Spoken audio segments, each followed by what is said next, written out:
Eto ndray isika hiresaka toy ny mahazatra ary fampitafatafa toy ny fatao isan'andro. Tsy inona moa izany fa hifampizarany vaovao sy ny zava-misy. Famelohana izany zavadrehetra izany dia toy ny mahazatra tsy miova, azadiny ny miabone ny sainantsika ary indrindra indrindra manao j'aime ny video ary noho ny farany dia hametraka komantera ihany koa. Mialohany hidirantsika izany zavadrehetra izany dia aloha atao izany fanaovana abonnement izany, ndeha ary isika hanao izany ary toy izao ny fanaovana azy.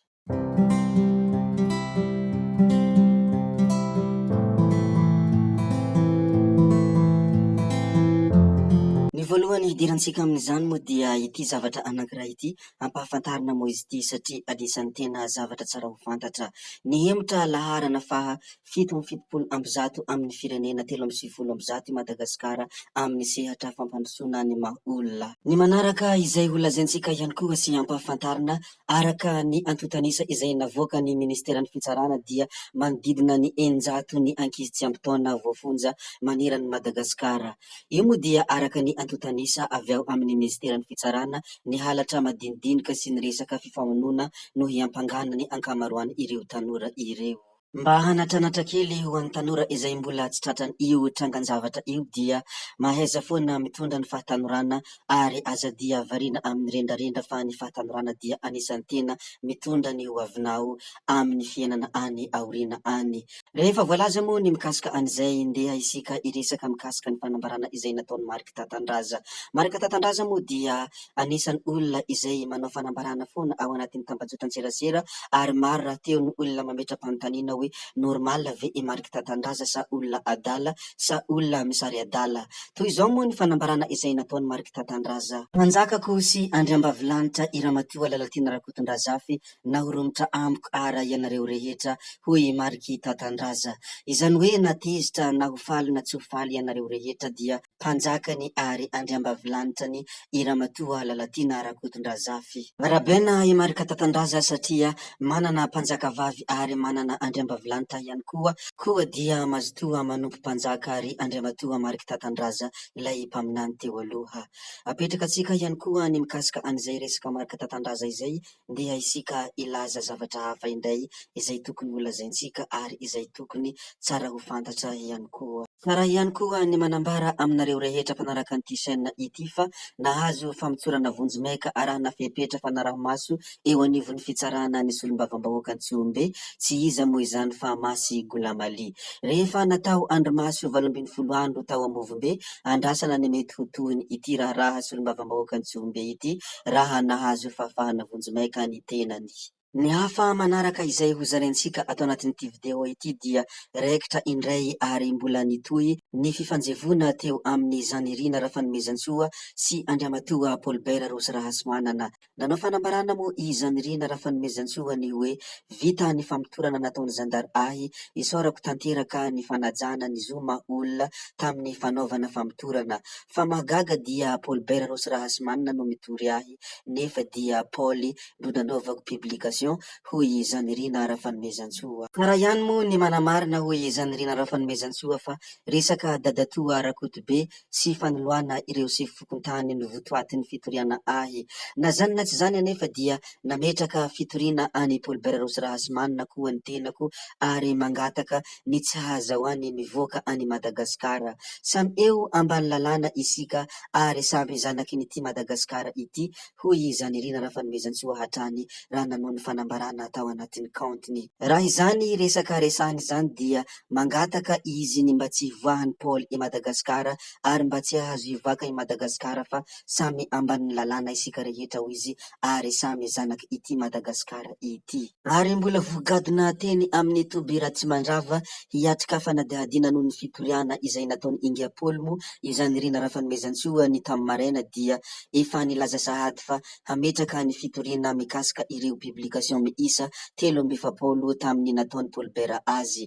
Resaka Facebook no fifampitoriana eto hoy Zanirina Rafanomezantsoa tao anatin'ny kaontiny. Ary mbola mikasika an'izay publication miisa 17 izay dia toy izao moa ny resaka izay nataon'ny Zanirina Rafanomezantsoa. Resaka Facebook no hitorian'ny Rosy ahy, averiko fa tsy nisy na dia iray aza fanalambaraka nataoko azy teto amin'ny pejiky. Miisa 17 kosa nefa ny publication n'Ingia Paulbert Rosy Rahasoanana rasy manana nanala baraka ahy ary nanompa ahy, tsy vitany izay dia mbola nanambady ahy ihany koa ary nitarika olona hitroatra amiko. Mampitovy ahy amin'ny biby ihany koa izy ary nanome anaram-bositra ahy. Tsapako fa tena nitsakitsahiny ity olona ity ny maha olona ahy ka hitory azy ahy hoy Zanirina Rafanomezantsoa. Ary marihiko foana hoy Zanirina ny hoe tsy misy olona eo ambony lalàna zany tompoko lahajaina ka ity antanako ity ny pirofo rehetra zavatra nataonao ahy.